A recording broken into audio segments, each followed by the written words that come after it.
teme exemplo de Zelensky. Raniele. Exatamente. O governo brasileiro tem defendido que soberania não se negocia. E, por isso, o presidente Lula, que avaliou essa possibilidade de ligar com o presidente dos Estados Unidos, Donald Trump, só vai fazer isso se o próprio Trump atender essa ligação. Os ministros do governo também têm defendido essa mesma tese. O ministro da Fazenda, Fernando Haddad, falou hoje sobre essa possível ligação e diz que precisa primeiro ter um caminho, uma preparação, porque não há viralatismo, não há subserviência como no governo de Bolsonaro. Também a ministra Gleisi Hoffmann, das Relações Institucionais, defendeu também que tem que ter essa preparação. Isso porque há essa informação aqui no Palácio do Planalto que os canais para comunicação com a Casa Branca, neste momento, estão bloqueados.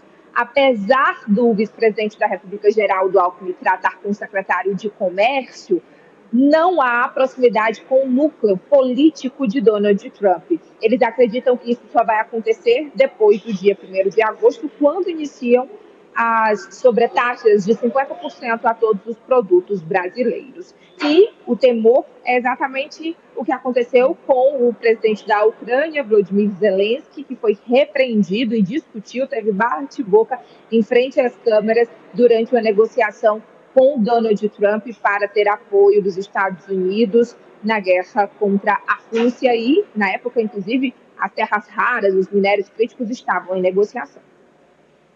Se falou então, Nájila, sobre a possibilidade dessa conversa Lula e Trump? Vou recordar que o presidente Trump disse que não quer conversar agora.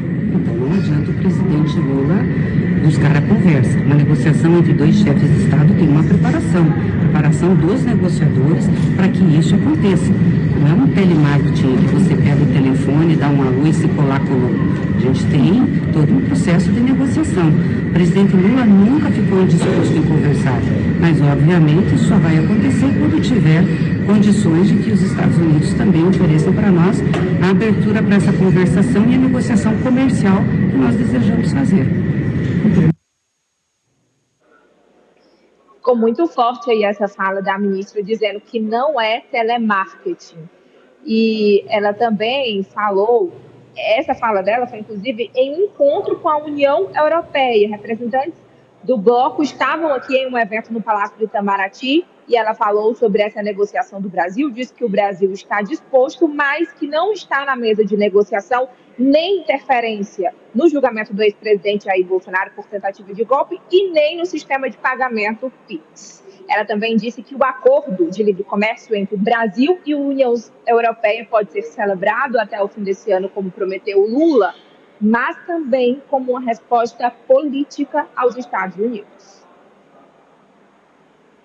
Certo, a ministra, aliás, ela está falando em nome do governo, né? Age certo o governo Lula ao separar os personagens Lula-Trump dos chefes de Estado, que afinal estamos tratando de relações entre países, Alessio? Eu acho que sim, Amadeu, até porque a gente vê um posicionamento do governo como um todo unido, né, nessa defesa. E aí ao governo também se une grande parte da população. As pesquisas recentes que avaliam os impactos do tarifaço no país já colocam que a população está do lado, na verdade, da nação. Pelo menos grande maioria, porque de fato é o que se esperava. O presidente norte-americano talvez imaginava que ele poderia vir, pintar e bordar, como de fato está fazendo com alguns dos apoiadores do ex-presidente, porque de fato foi a principal justificativa colocada para esse tarifaço de acordo com as cartas. Mas eu acho que o governo faz certo em abrir o canal de diálogo, mas não abrir mão da sua soberania, não abrir mão do que entende ser o correto nesse momento, negociar, mas lógico, sem perder também os interesses do país, sem colocar também os interesses norte-americanos acima da economia brasileira, acima de tudo que a gente tem e que não vai ceder nesse momento, por conta de uma ameaça, né, de uma bravata que está prestes a ser confirmada, caso essa negociação não se confirme.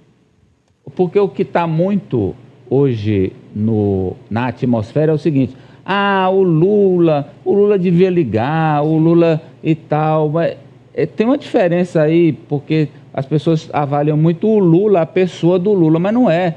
É preciso entender que o Lula é um chefe de Estado, ele está representando o Brasil, e o Brasil não pode se rebaixar em nenhum momento, né, Ari? Perfeito, a sua fala, inclusive, é a mesma de vários petistas, vários deputados federais lá em Brasília. Eu conversei, inclusive, hoje, mais cedo, Amadeu, a esse respeito, com o deputado federal Merlong Solano, e as palavras dele foram quase iguais às suas. Ele disse, olha, o presidente não pode ligar implorando para ser atendido, conversa entre chefes de Estado é normal, mas precedida de acertos diplomáticos de parte a parte, como disse para aí que a haja ministra respeito. Gleice. Porque senão, o que eles vão fazer? Apesar de não ser um encontro presencial, como foi o de Volodymyr Zelensky com ele, aquela situação vexatória para o presidente ucraniano, essa ligação pode ser usada. A gente sabe que o Trump é midiático, que ele adora esse tipo de exposição. Pode gravar a conversa e depois expor ele tentando passar pito no presidente brasileiro. Então, é preciso ir com muita calma. Ou até não atendendo, né, Mariano?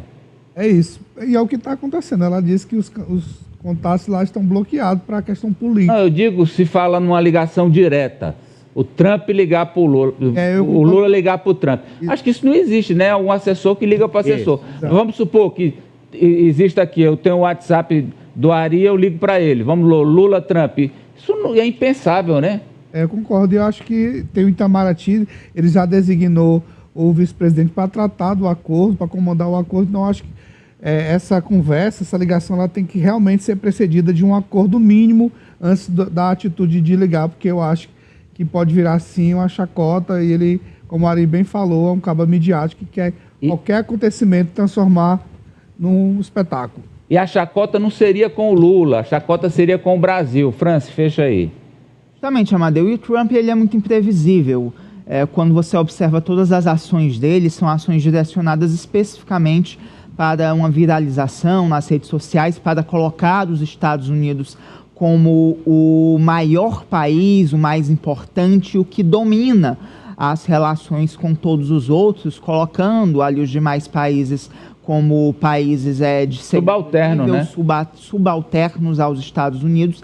Então, nesse diálogo com o Lula não seria diferente. Até agora não há essa abertura para questões comerciais, questões econômicas, que é onde o diálogo deve estar, Amadeu. O Trump, ele não tem o direito de tentar interferir na justiça e na política brasileira. Com todos os outros acordos firmados, o tema foi comercial, econômico, e o Brasil acerta em cobrar que com o nosso país também seja. Vamos com a manchete da